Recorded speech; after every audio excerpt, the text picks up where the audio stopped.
Hi guys, welcome back to my channel.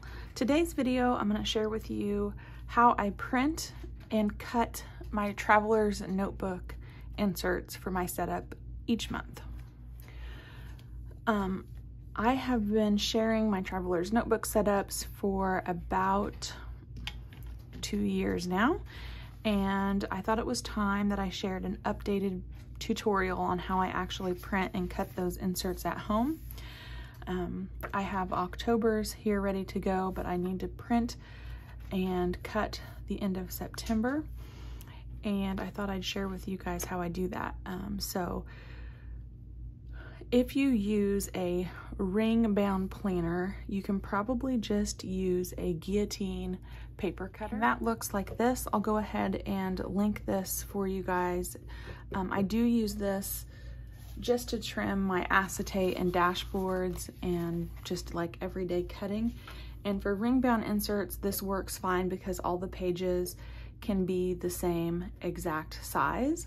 However, if you print and cut your own inserts for a traveler's notebook, you know when you fold these, the inside pages actually need to be cut shorter than the outside pages, just because, you know, the spine or the edge of your insert when you fold it takes up some room. So I want to show you how I do that, and this guillotine paper cutter just isn't strong enough to go through lots and lots of layers of paper. So that's why I don't use this for traveler's notebook inserts. Okay, so what you're going to need is a Rotary Mat, a Rotary Cutter, and a bone folder, and I'll put all of this stuff in the description below for you. So what you're going to do is go ahead and print your inserts at home, and I'll also link my favorite 30-pound and 28-pound paper that I like to use for my inserts. And I will tell you, I use a Canon MG7720. It's a wireless printer, so I can print from my laptop or from my phone. I've had it for years. I'm not even sure if they still make it. But I went ahead and printed all of these off. And then what you're gonna do is hold those, you know, as straight as possible and fold them over edge to edge. And then you'll use your bone folder to make a really nice crease on the edge there.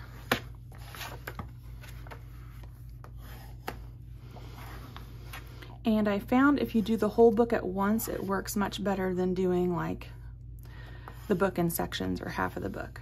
So I have all of the inserts for this particular notebook here, and you can see how I talked about the outside pages are actually a little bit shorter. So the edges aren't all even because of the spine. I hope that makes sense. So now that I have this folded in half, we're gonna go ahead and cut. What I like to do is just take a traveler's notebook in the same size that I'm cutting. That is a material shipped to you product. This is my Cocoa Daisy notebook for the month, and I literally just line up the edges and make a little mark on where I want to cut.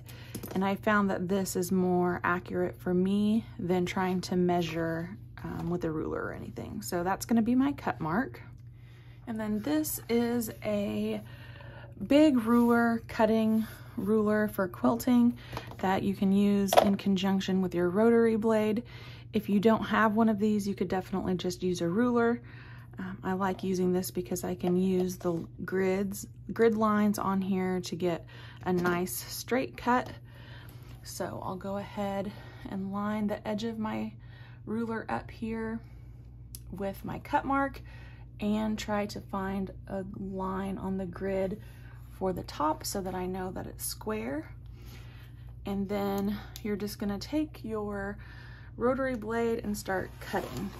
And it's gonna take several passes to get through all the layers of paper, which is totally fine. And obviously the more pages you have in your notebook or your insert. It might take you a little bit longer to get through all of those.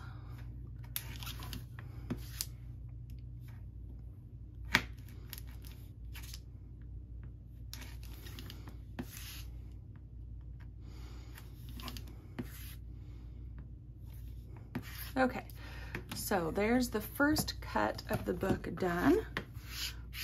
And now we're gonna make the top cut. And what I like to do is open up the insert and see if I wanna trim off the top or the bottom or both for the right size. And if I can just trim off one or the other to make it easier and have to do one less cut, that's what I do. And so I'm gonna cut off the top of this. There's plenty of room here above the dates. So I've also found a little tip is if I could cut this way through the loose edges or cut this way through the folded edge, it makes a cleaner cut if you start on the folded edge. So I'm gonna do that, but first I'm gonna mark using that same technique. I just line up my traveler's notebook and make my pin mark. And then that is going to be where I cut to actually, just to make it easier,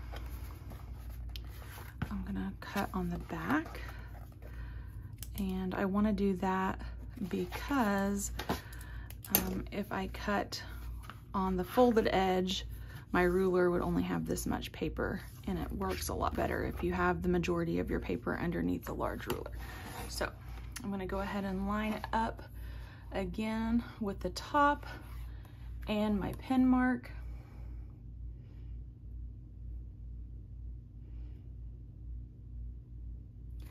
And go ahead and start my cut.